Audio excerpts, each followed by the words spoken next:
ሰላም ሰላም የዩቲዩብ ቤተሰቦች እንዴት ናችሁ? ኮመን አፕ የማይፈታ ሜዝ መስሎ እየታያችሁ ከሆነ ከኔ ጋር ቆዩ። ዛሬ ብዙ ተማሪዎችን ኮንፊውዝ የሚያደርጉ የኮመን አፕ ሴክሽኖችን እናያለን። አንደኛው አክቲቪቲስ እና ኦነርስ ሴክሽን ልዩነታቸው ምንድን ነው? ከዴፊኒሽን ስንጀምር አክቲቪቲስ የሚባሉት ሬጉላርሊ ፎር ሎንግ ታይም የሰሯቸዋቸው አክቲቪቲዎች ሲሆኑ እንደ ኤግዛምፕል የስኩል ክለቦች፣ ኢንተርንሺፖች፣ ቮለንቲሪንግ፣ ፐርሰናል ፕሮጀክቶችን ሊያጠቃልል ይችላል። እነዚህ አክቲቪቲዎች ከ3 ወር እና ከዛ በላይ የተሰሩ ቢሆኑ አክቲቪቲውን ስትሮንግ ያደርገዋል። ኦን ዲ አዘር ሃንድ ኦነርስ የሚባለው ዋን ታይም ሪኮግኒሽን ያገኛችሁበትና ኮምፒት ያደረጋችሁበት አይነት አክቲቪቲ ነው። ለምሳሌ ኮምፒት አደረጋችሁ አንደኛ፣ ሁለተኛ ወይም ሶስተኛ ወጥታችሁ አዋርድ ያገኛችሁባቸው ወይም ደግሞ ዲቤት ክለብ ውስጥ ኮምፒት አደረጋችሁ ሰርቲፊኬሽን ያገኛችሁባቸው ነገሮች እንደ ኦነር ይቆጠራሉ። ኦነሮች እና አክቲቪቲዎች ለረጅም ጊዜ የሰሯችኋቸው ነገሮች መሆን አይጠበቅባቸውም።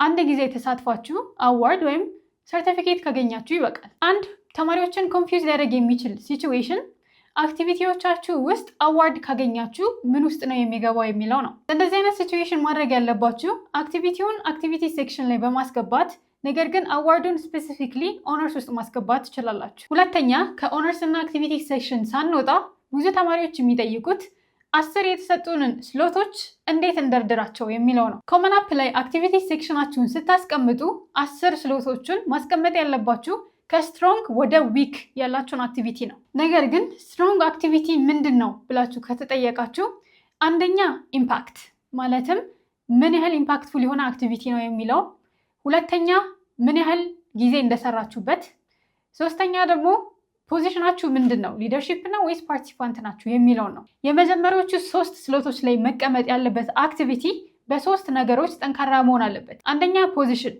የምትሰሩት አክቲቪቲ ላይ ያላችሁ ፖዚሽን ሊደርሺፕ ከሆነ ያ አክቲቪቲ ጠንካራ ነው ማለት ነው።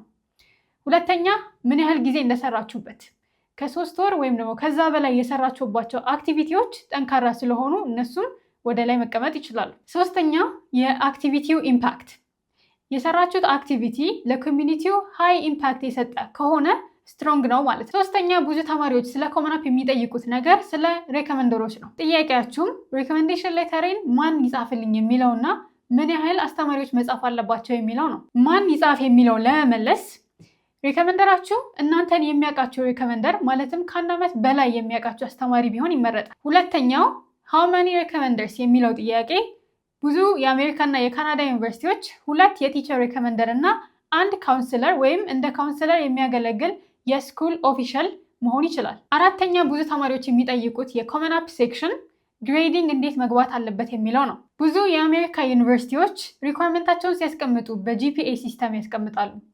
ነገር ግን የኢትዮጵያ ሃይ ስኩሎች ብዙ ጊዜ የፐርሰንቴጅ ማለትም ከ100% የሚሰጡ ትራንስክሪፕትን ያላቸው። ስለዛ እኛ ማስገባት ያለብን ወደ ጂፒኤ ቀይረን ነው ወይ የሚለው ጥያቄ ብዙ ጊዜ ይጠየቃል።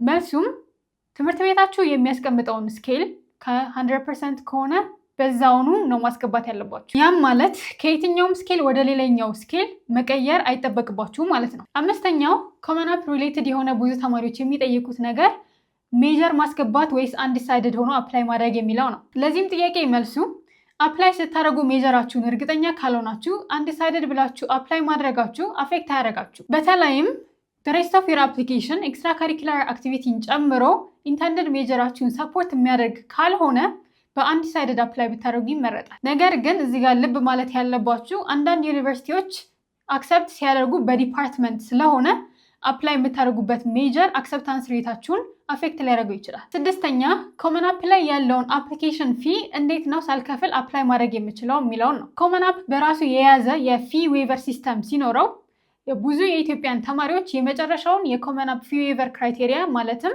የስኩል ኦፊሻል ኤቪደንስ ሊያቀርብ ይችላል የሚለውን ቲክ በማድረግ ፊ ዌቨር ማግኘት ትችላላችሁ። ያም ማለት እንደ ካውንስለር ኮመን አፕ ላይ ኢንቫይት የምታደርጉት ሬኮመንደር ይሄ ተማሪ መክፈል አይችልም የሚል ዌቨር መስጠት ይችላል ማለት ነው። ሌሎች ኮመን አፕ ላይ ኮንፊውዝ የሚያደርጓችሁ ጥያቄዎች ካሉ እና ሌሎች ቪዲዮዎች እንዲሰሩላችሁ ከፈለጋችሁ ኮመንት ላይ አስቀምጡልን።